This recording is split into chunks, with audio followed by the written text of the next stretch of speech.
नमस्कार, मैं वैद्य सीमा गर्जे, वैद्य गर्जे आयुर्वेद गुरुकुल और श्री तारकेश्वर आयुर्वेद के संयुक्त विद्यमान से आज से जो हम उपक्रम शुरू करने जा रहे हैं, अष्टांग हृदय वाचन अध्ययन। इसके पहले भी हम आपसे आयुर्वेद अध्ययन के माध्यम से जुड़े हुए हैं और इसी की प्रेरणा है कि ये जो आज का उपक्रम है वो हम शुरू कर रहे हैं। तो अष्टांग हृदय वाचन हमें क्यों करना है? तो पहली बात है कि आयुर्वेद में गुरु परंपरा का महत्व है। जो हमारा ज्ञान हमारे गुरुओं से मिलता है वो हमें आगे किसी न किसी को देना चाहिए, तभी हम हमारे जो गुरुजन हैं उनके ऋण से मुक्त हो सकते हैं। दूसरी बात है कि जो भी सूत्र हम पढ़ते हैं, जैसे कि हमने फर्स्ट ईयर में पढ़ा होगा, तो वही सूत्र अगर हम इंटर्नशिप में पढ़ेंगे, रुग्ण देखने के बाद पढ़ते हैं, जैसे जैसे हमारी प्रैक्टिस आगे बढ़ती है तो उस हिसाब से वो सूत्रों का अर्थ हम और गहराई से समझते हैं। तो इस प्रकार से हमारी जो बुद्धि है और तल्लख होते जाती है। तो इसीलिए हमें ग्रंथों को बार बार पढ़ना आवश्यक होता है। तो ज़्यादा देर ना लेते हुए कोई भी आयुर्वेद के कार्यों को शुरू करने से पहले हम हमारे आद्य देवता धन्वंतरी को नमन करते हुए इसकी शुरुआत करेंगे।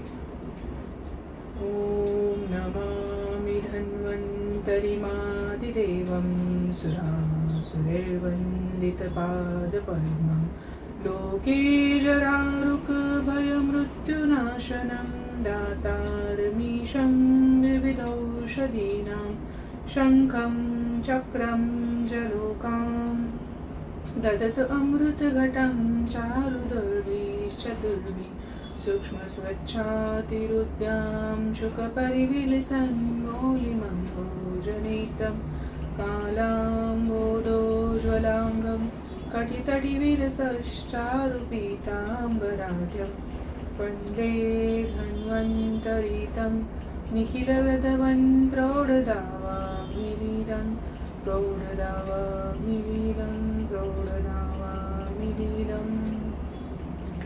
गुरुर्ब्रह्मा गुरुर्विष्णु गुरुर्देवो महेश्वरा गुरुर्साक्षात् परब्रह्म तस्मै श्री गुरुवे नमः। ओम श्री गणेशाय नमः। ओम नारायण महाराज की जय। तो आज के हमारे अष्टांग हृदय के पहले अध्याय सूत्रस्थान का जो पहला अध्याय है, आयुष्कामी अध्याय की यहाँ पे शुरुआत करते हैं। तो ग्रंथकर्ता कहते हैं कि रागादि रोगान सत्तानुशक्तान अशेष काय प्रसृतान शेषान औत्सुक्य मोह अरति अतिजघान यो अपूर्व वेद्याय नमोस्तुस्तस्मै।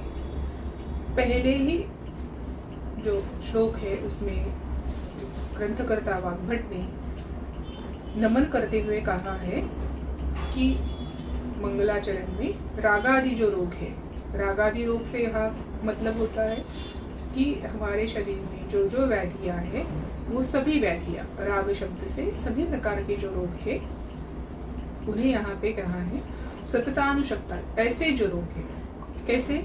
वो जो सतत अनुशक्त है, जैसे सतत शरीर में बने रहते हैं। कहाँ बने रहेंगे? अशेष काय प्रस्तुता।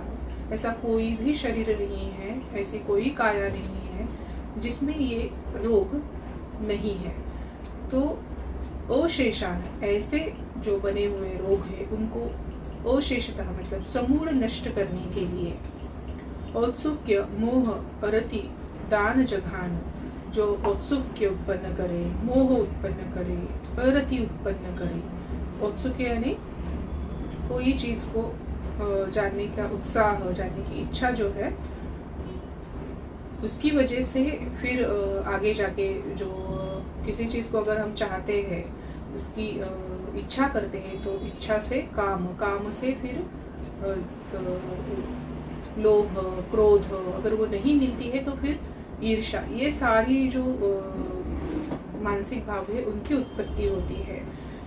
तो ऐसे जो दान मतलब ऐसे जो भाव उत्पन्न करने वाले हैं, मोह उत्पन्न करने वाले हैं, और इंद्रियों में कोई कामना करने की जो इच्छा है, इस प्रकार से जो व्याधियाँ है, जो चीज़ें हैं वो उत्पन्न करने वाले सभी को समूलतः नष्ट करने के लिए जो हमारे पूर्व वैद्य जो है, अपूर्व वैद्य मतलब जो हमारे परब्रह्मा आदि जो महर्षि है, उन सभी को मैं नमन करता हूँ, यहाँ पे नमस्कार करता हूँ।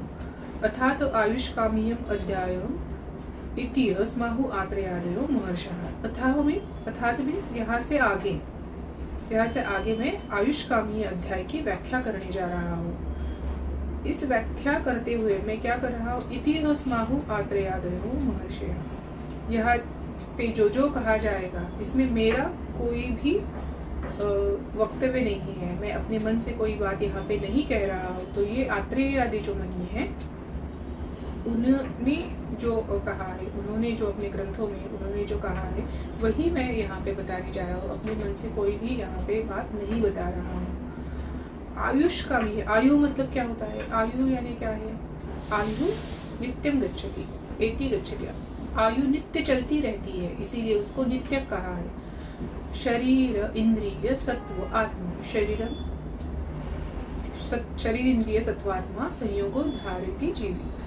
तो जो शरीर इंद्रिय सत्व आत्मा इनका संयोग होता है उसे ही आयु कहते हैं। और ये कैसी है, नित्य है, जो नित्य चली रहे उसे ही आयु कहेंगे। अगर शरीर से चेतना निकल जाती है तो उसे हम मृत कहते हैं।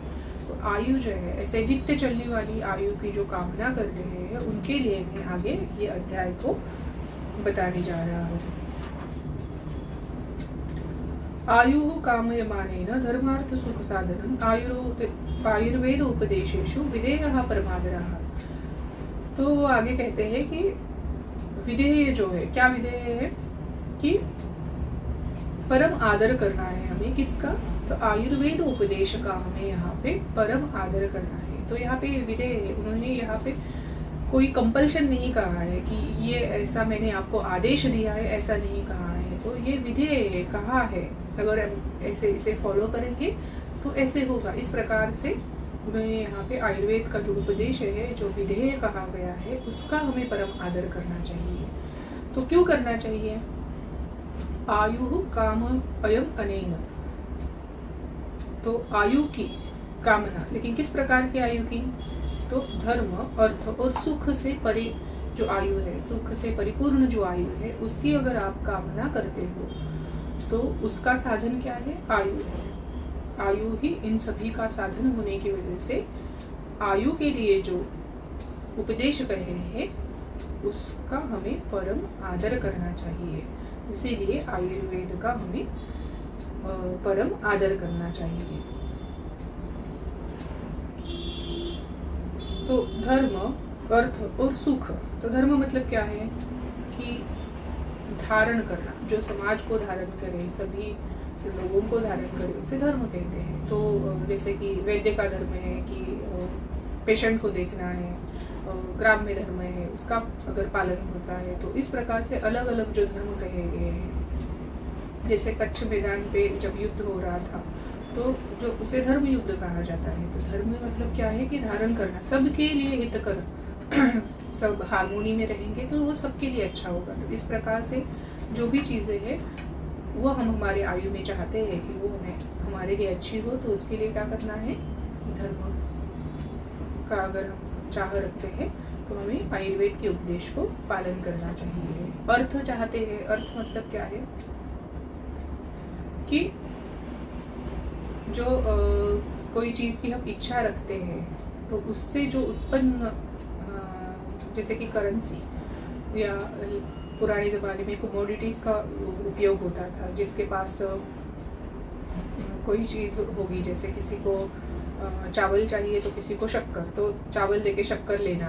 तो इस प्रकार से लेन देन होने की वजह से जो उत्पन्न चीज़ होगी उसे ही अर्थ कहा है। तो आज के ज़माने में हम उसे करेंसी कहते हैं। तो जैसे एक हम सर्विस देंगे, जैसे हम वैद्य सर्विस देते हैं, पेशेंट हमें पैसे देते हैं। तो इस प्रकार से कोई चीज़ देना और लेना, जिसकी इस प्रकार से अर्थ की हम कामना रखते हैं, तो हमें आयुर्वेद के उपदेशों को पालन करना चाहिए, उनका परम आदर करना चाहिए। सुख हम चाहते हैं तो ये दो प्रकार का सुख होता है। क्षणिक सुख, हमारे डे टू डे लाइफ में जो भी चीज़ें हम करते हैं वो हमें अच्छी होनी चाहिए, हमारा स्वास्थ्य अच्छा होना चाहिए, सुखकर होना चाहिए, तो हमें आयुर्वेद के उपदेश का आदर करना है।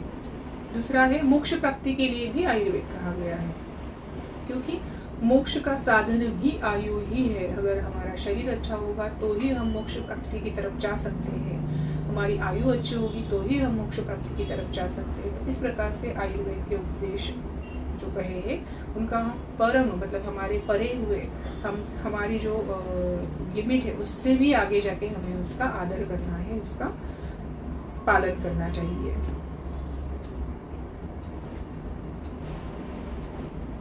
ब्रह्मा स्मृत्वा आयुषो वेदम प्रजापतिम अजिग्रहत सो अश्विनोतो सहस्राक्षम सो अत्रि पुत्रादिकान् मुनि ते अग्निवेशादिकास्ते तो पृथक तंत्राणि ते निरे। तो यहाँ पे वाग्भट जो आयुर्वेद की परंपरा है उसे कहते हैं कि ब्रह्मा स्मृत्वा, आयुर्वेद कोई उत्पत्ति नहीं है, आयुर्वेद शाश्वत है उसकी, क्योंकि कोई भी जो चीज उत्पन्न होती है उसका विनाश निश्चित है। जो जन्म लेगा उसको मृत होना है, जिसकी उत्पत्ति होगी उसका विनाश होगा। तो इस प्रकार से अगर कोई शास्त्र की उत्पत्ति होती है तो उसका विनाश कभी न कभी निश्चित है। तो आयुर्वेद मतलब उसकी उत्पत्ति ना होने की वजह से उसका अंत भी नहीं है। तो इस प्रकार से वो शाश्वत है। जैसे पुराने ज़माने में जो डिसीजेस थे, आगे जाके जो डिसीजेस आएंगे, और अभी जो अलग अलग प्रकार के डिसीजेस हम देखते हैं, जैसे अभी कुछ ही दिनों पहले जो कोविड आके गया, तो इस प्रकार के जो अलग अलग डिसीजेस आए हैं और इसके पहले आके गए हैं, तो ये सभी का जो मूल है वो आयुर्वेद में ऑलरेडी कहा गया है। तो इस प्रकार से वो सभी कालों में जैसा है वैसा है, त्रिकाल सत्य जिसे हम कहते हैं वो सत्य है। तो आयुर्वेद शाश्वत होने की वजह से उसकी कोई उत्पत्ति नहीं है, इसीलिए यहाँ पे ब्रह्मा स्मृत्वा कहा गया है कि ब्रह्मा को स्मरण हुआ।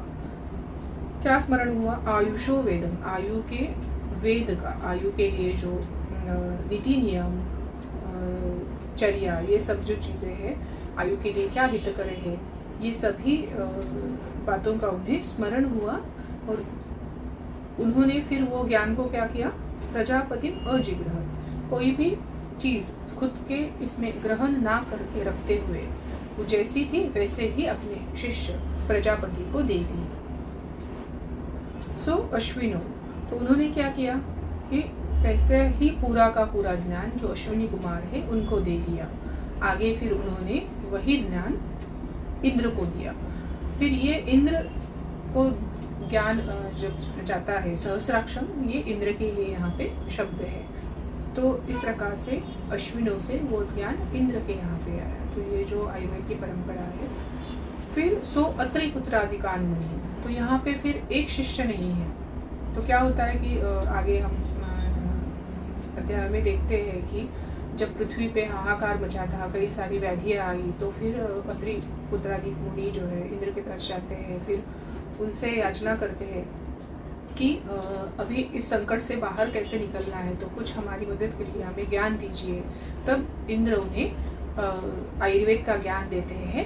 तो यही ज्ञान को फिर ये अत्रिदिकान् मुनि मतलब अग्निवेशादि जो शिष्य है ये सभी अपने अपने तंत्र को विकसित करते हैं, अपने अपने बुक्स लिखते हैं।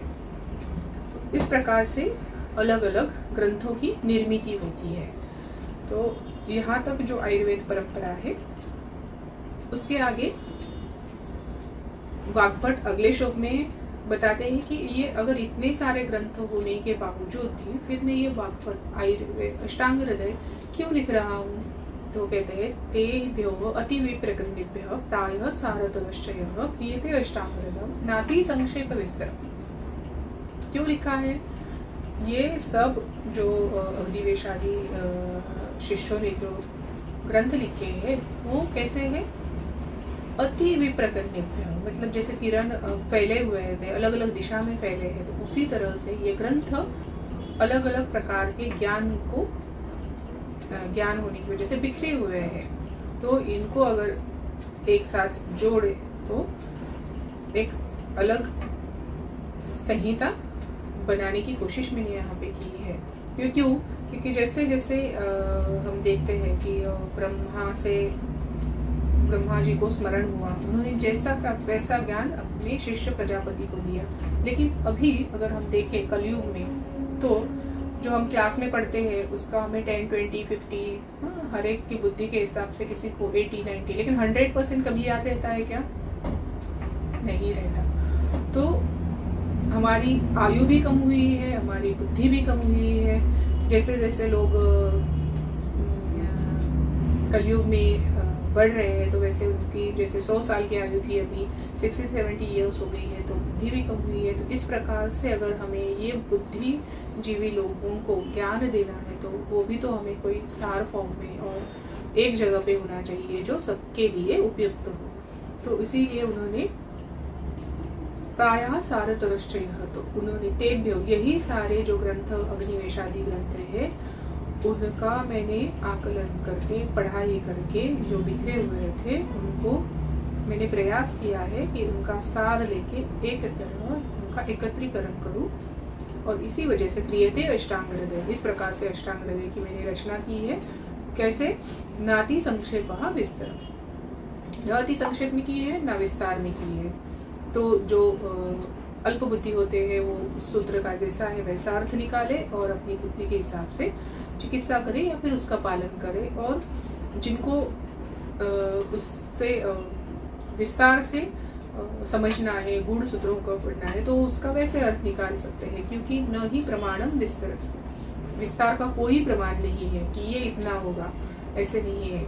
जितना जिसको विस्तार करना है वो उतना कर सकते। इसीलिए मैंने न अति संक्षेप न अति विस्तार से इस ग्रंथ को लिखा है, सभी चीजों को एक साथ लिखा है।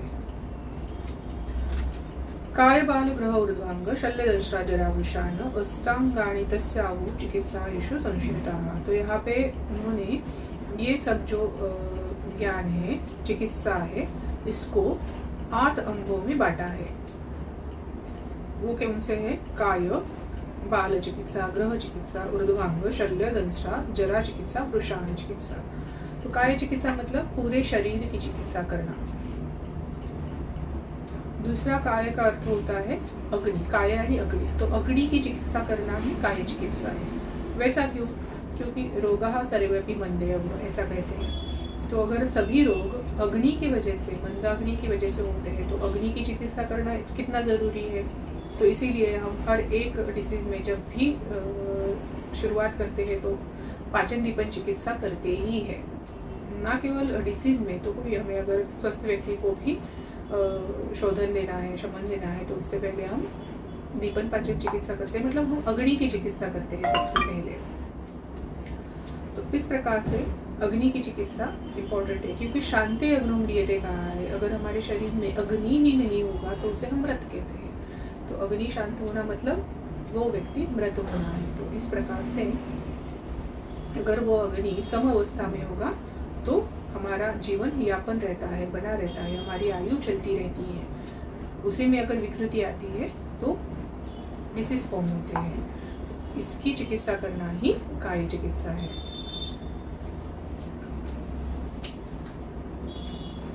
बाल चिकित्सा यानी कि पेडियाट्रिक्स। ग्रह चिकित्सा आयुर्वेद में जैसे कि देव विपाश्रय चिकित्सा है, अलग अलग जो ग्रह है, पूतना, ये सारे जो ग्रह है उनकी चिकित्सा करना, तो उसको ग्रह चिकित्सा में वर्णित किया है। ऊर्ध्वांग चिकित्सा मतलब कि ऊर्ध्व जत्रुगत जो हमारे व्याधि है उनको ऊर्ध्वांग चिकित्सा कहा है। क्लैविकुलर बोन के ऊपर जो हमारे सभी जो ऑर्गन्स आते हैं, थायराइड और हमारे नेत्र, कर्ण, नासा, तो जो ENT ब्रांच है हमारी, उसे ही हम ऊर्ध्वांग चिकित्सा कहते हैं। शल्य चिकित्सा सर्जरी। दंश्रा चिकित्सा जो दंश करने, जैसे कि दांतों को दंश करने से जो लक्षण उत्पन्न होते हैं उनकी चिकित्सा करना, व्याधि उत्पन्न होती है उनकी चिकित्सा करना ही दंश्रा मतलब फॉरेंसिक मेडिसिन। जरा मतलब क्या है कि जरा की चिकित्सा करना है। तो जरा की चिकित्सा करना मतलब क्या है कि जो डिजनरेशन होता है, जो शरीर में चेंजेस होते हैं उनको एक स्थिर करना, उनको लिमिट करना, उसके लिए क्या चिकित्सा करते हैं हम? रसायन चिकित्सा। स्थापना करते हैं, वयस्थापन करते हैं, इस प्रकार की चिकित्सा करना है तो हमें रसायन चिकित्सा करनी होती है। तो इसीलिए जरा चिकित्सा को क्या है? रसायन चिकित्सा समझना है। वृषाण चिकित्सा मतलब वाजीकरण चिकित्सा, जो अवाजी है उनको वाजी करना मतलब उनको चिकित्सा करना ही वाजीकरण चिकित्सा या वृषाण चिकित्सा है। अवाजी मतलब क्या होता है कि शुक्र जिनमें शुक्र की कमी है या शुक्र रहित हो उनको अवाजी कहते हैं, तो उनको ही वाजी करना, शुक्रल करना, उसे वाजीकरण चिकित्सा कहते हैं। तो इस प्रकार से 8 अंकों में चिकित्सा का वर्णन यहाँ पे उन्होंने किया है। वायु पित्तम कफश्चेति त्रयोदोषः समासतः। तो आगे जाके वो कहते हैं कि समास से मतलब संक्षेप में हमारे शरीर में वात पित्त कफ इस प्रकार से 3 दोष हैं। विस्तार से आप आपके हिसाब से समझ सकते हो कि आगे जाके अंशांश कल्पना है, वात कौन से गुण से बड़ा, पित्त कौन से गुण से बड़ा है, कफ कौन से गुण से बड़ा है। तो इस प्रकार से अंशांश कल्पना से फिर आगे कई सारे प्रकार आप देख सकते हैं, लेकिन यहाँ पे संक्षेपतः अगर हम देखेंगे, मुख्य रूप से देखेंगे तो वात पित्त और कफ ये 3 दोष हमारे शरीर में है। तो वात मतलब क्या है, कैसे समझे कि शरीर में वात है या पित्त है या कफ है। तो जहाँ जहाँ पे गति गंधन होगी, जहाँ जहाँ पे गति गंध होगा, क्योंकि गंध को अगर ट्रैवल करना है, उसके पार्टिकल्स को ट्रैवल करना है तो वात की जरूरत है। तो इस प्रकार से जहाँ जहाँ गति होगी वहाँ वहाँ वायु होगा। तो गति से हमें वायु को समझना है। पित्तम, पित्त कैसे समझे हमें, तपस संतापात, जहाँ जहाँ उष्णता होगी वहाँ वहाँ हमें समझना है कि पित्त है। कफ मतलब क्या है कि श्लिष आलिंगनी, जहाँ जहाँ बॉन्डिंग है, तो 2 परमाणुओं को एकत्र करना हो, 2 सेल्स को एकत्र करना हो, सेल से टिश्यू को बनाना हो, टिश्यू से ऑर्गन को बनाना हो, तो जहाँ जहाँ पे हम चाहते हैं कि या जहाँ जहाँ पे देखते हैं कि बॉन्डिंग है, बॉन्ड फॉर्मेशन होना है, 2 चीज़ों को एकत्रित करना है, तो वहाँ वहाँ हमें समझना है कि वहाँ पे कफ है। इस प्रकार से वात पित्त कफ ये 3 दोष हमारे शरीर में मुख्यतः होते हैं, संक्षेपतः होते हैं। विकृता विकृत देहम ग्रंथि ते वर्तयन्ति च ते व्यापिनो पीरत नाभ्यो अध उद मध्य ऊर्ध्व संश्रयः। विकृता अविकृता, विकृता देहम ग्रंथि मतलब क्या है कि जो अगर ये ऊपर के जो कहे हुए दोष हैं वो अगर विकृत हो जाते हैं तो क्या करेंगे, देहम ग्रंथि शरीर को हानि पहुंचाएंगे, व्याधि उत्पन्न करेंगे। अविकृता क्या करेंगे, अविकृता ते वर्तयन्ति शरीर का पालन करेंगे, शरीर का धारण करेंगे।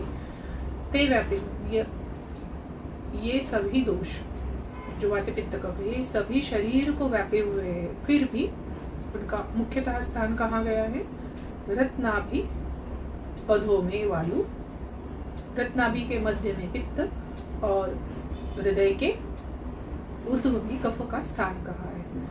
तो ऐसा कैसे, क्या सिर्फ हृदय के ऊपर सिर्फ कफ ही रहेगा, नाभि के नीचे सिर्फ वात ही रहेगा, तो ऐसा है क्या, नहीं। वो कहते हैं कि नहीं, ये सभी शरीर को व्याप्त होने के बावजूद भी मुख्यतः वो यहाँ रहते हैं।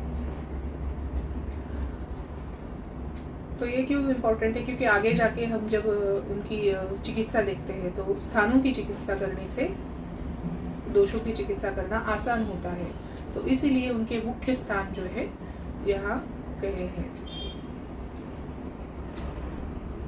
न ही वातम शिरा काश्चित न पित्तम केवलम तथा श्लेष्मानम वा वहन्यत् अतः सर्ववहा सिरा। सुश्रुत कहते हैं कि ऐसा जैसे कि ऐसी कोई सिरा नहीं है कि ये सिर्फ वात को वहन करेगी, ये पित्त को करेगी, ये कफ को करेगी, ऐसा नहीं है। सभी सिराएं तीनों दोषों का वहन करती है, लेकिन जो उल्बन जो हम कहते हैं ना कि उत्कटता से वो जहाँ पे रहेंगे उसे वैसा नाम दिया जाता है। तो उसी प्रकार से उत्कटता से जो स्थान में वो रहेंगे उनका वो मुख्य स्थान कहाँ है।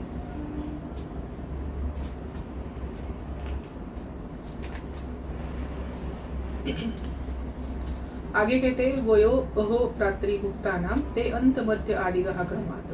तो यही क्रम से वात पित्त और कफ यही क्रम से वो कैसे रहेंगे, वय के, अह मीन्स दिवस के, रात्रि के और भुक्ता खाने के, अंत में, मध्य में और आदि में शुरुआत में इनका क्रम बना रहेगा। मतलब ऐसा है क्या कि वय के बुढ़ापे में पित्त और कफ होता ही नहीं है शरीर में, तो ऐसा नहीं है। उल्बणता से ये अवस्थाओं में उनकी मात्रा, उनका जो प्रेजेंस है वो बना रहता है।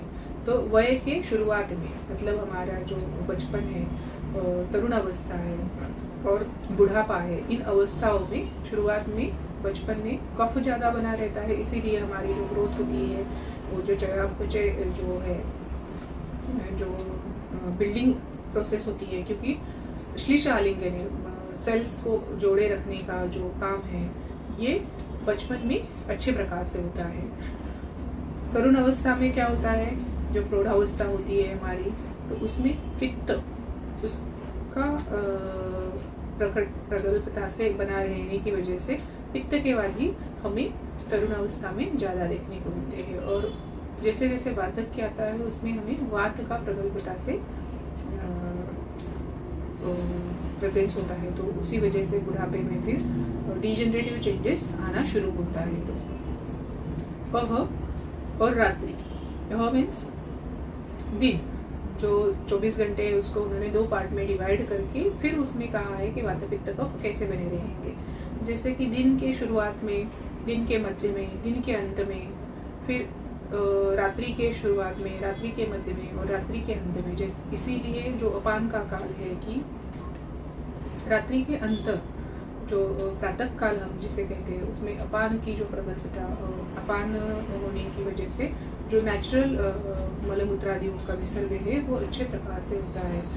तो इस प्रकार से दोष है वो उन काल में बने रहेंगे। भुक्ता नाम, जैसे खाने के शुरुआत में हम देखते हैं कि कफ की उल्बणता रहती है, तो कफ जो है बनने की वजह से हमें थोड़ा सा गौरवता आती है, थोड़ा तम आवरण जैसा लगता है।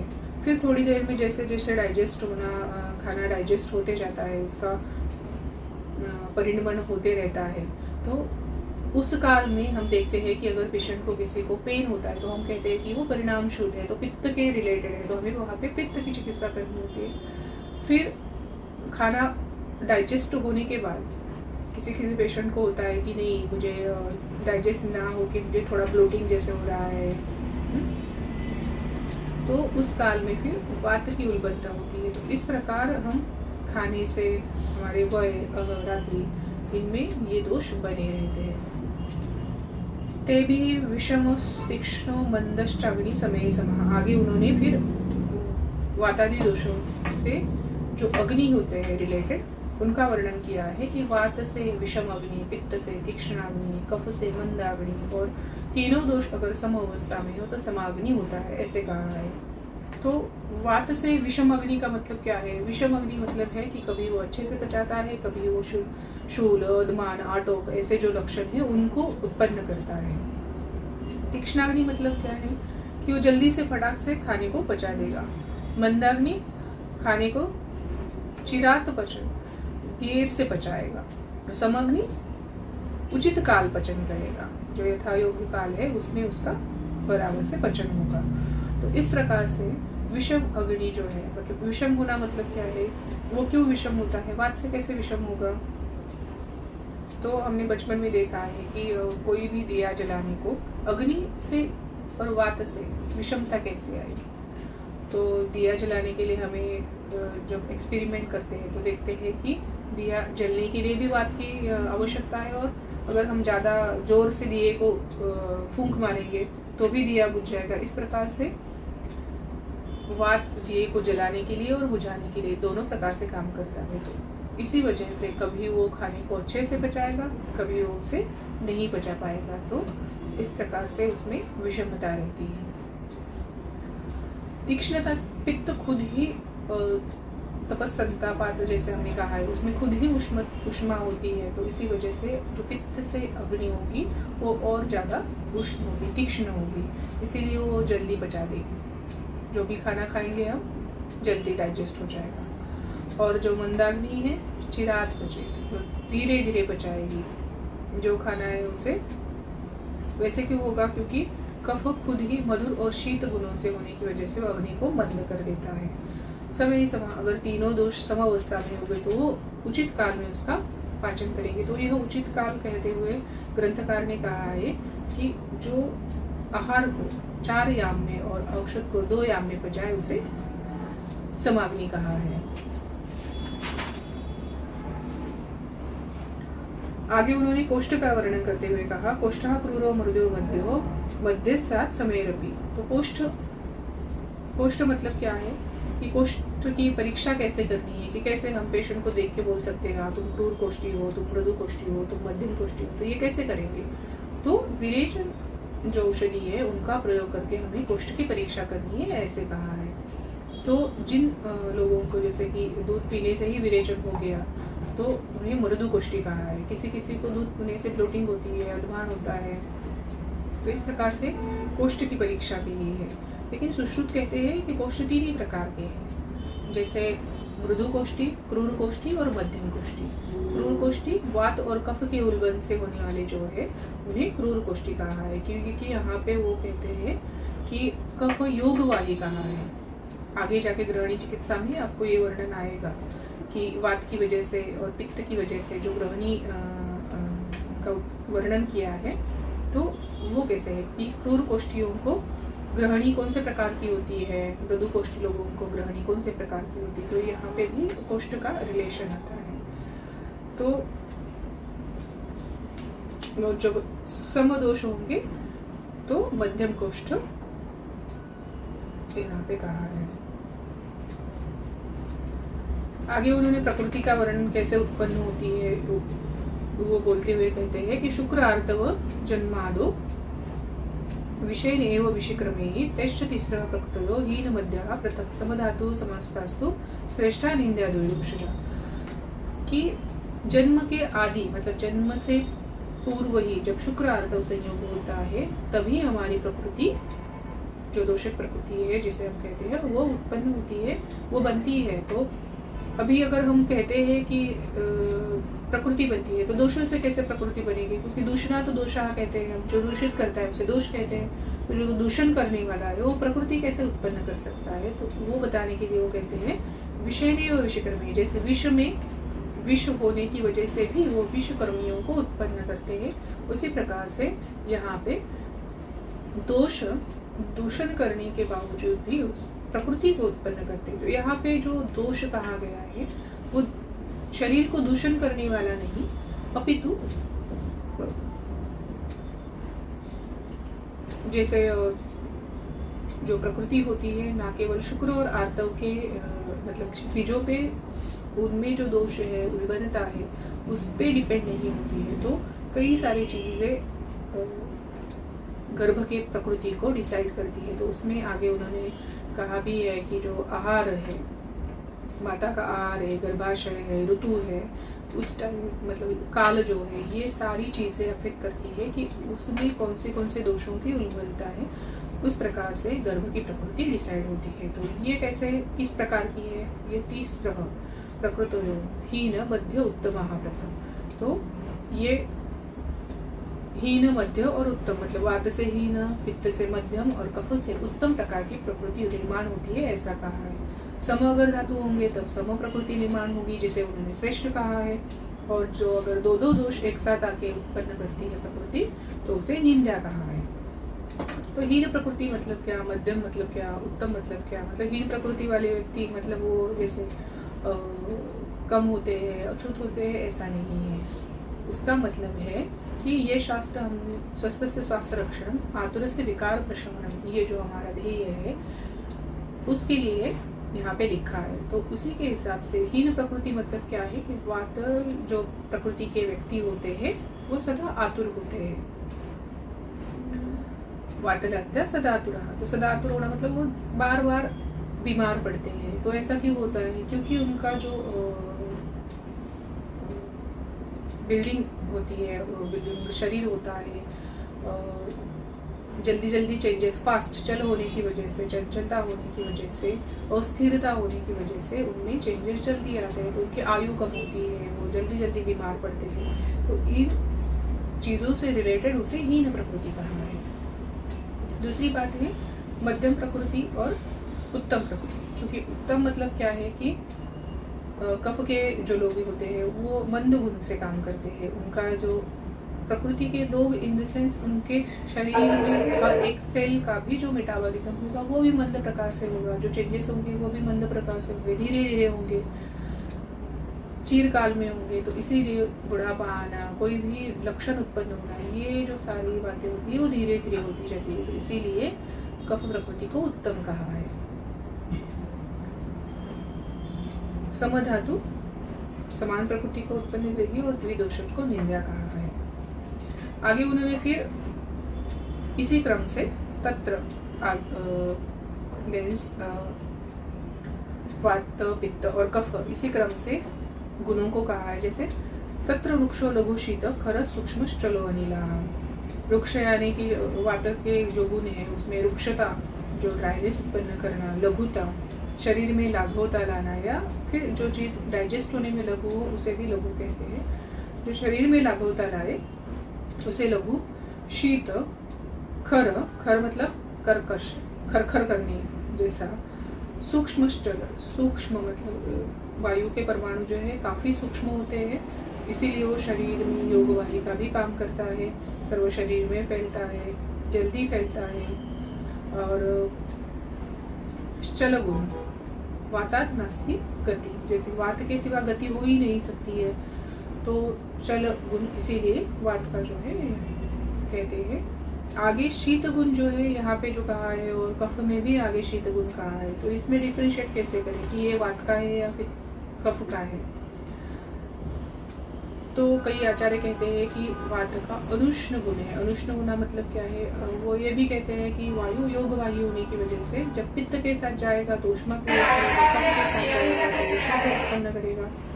तो इस प्रकार से शीत गुण मतलब जो उष्ण गुण की चिकित्सा करने से सप्रेस हो जाए उसे शीत गुण कहा है।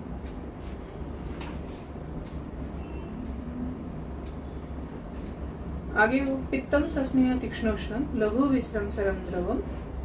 तो पित्त के गुण उन्होंने कैसे कहा है, सस्नेह, क्योंकि कफ का गुण भी स्नेह है। तो इसमें जो स्नेह है और कफ के स्नेह में क्या है कि अल्प स्नेह युक्त होता है, तीक्ष्ण होता है,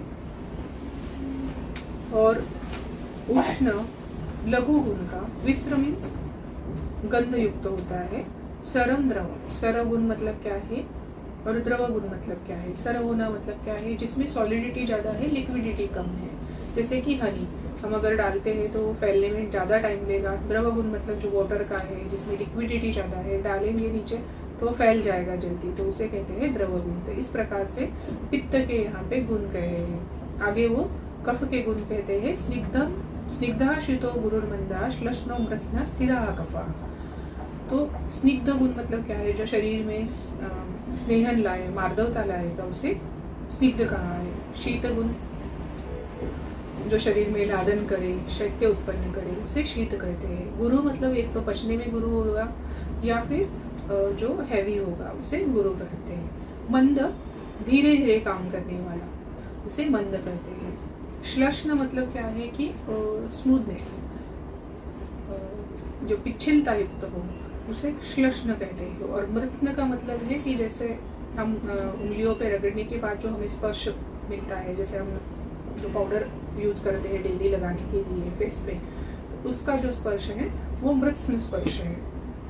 स्थिरा कफा, कफ स्थिर है, इसीलिए तो जो कफ के व्यक्ति होते हैं वो स्थिर होते हैं, उनमें चेंजेस फास्ट नहीं होते, धीरे धीरे होते हैं। तो इस प्रकार से जो कफ के गुण है, स्निग्ध शीतो गुरु मंद श्लष्ण मृत्स्न स्थिरा कफा, ये कहे गए। तो संसर्गाः सन्निपातश्च तद्वित्रिक्षय कोपदाः। जैसे कोई हम आगे ग्रंथ या फिर कोई बुक पढ़ते हैं तो उनकी एक शॉर्ट में हमें एक इंडेक्स होता है कि ये इसका मतलब है, डिक्शनरी जैसा। तो यहाँ पे इसी प्रकार से वाग्भट ने यहाँ पे वर्णन किया है कि संसर्ग मतलब क्या है, सन्निपात मतलब क्या है। मतलब हमें आगे जाके संसर्ग और सन्निपात का मीनिंग क्या समझना चाहिए, यहाँ पे लिखा है। संसर्ग मतलब क्या है, तद मीन्स वात पित्त कफ, जो पहले कहे हैं। त्रिक्षय कोपता मीन्स संसर्ग मतलब तद द्विक्षयतः या द्विकोपतः।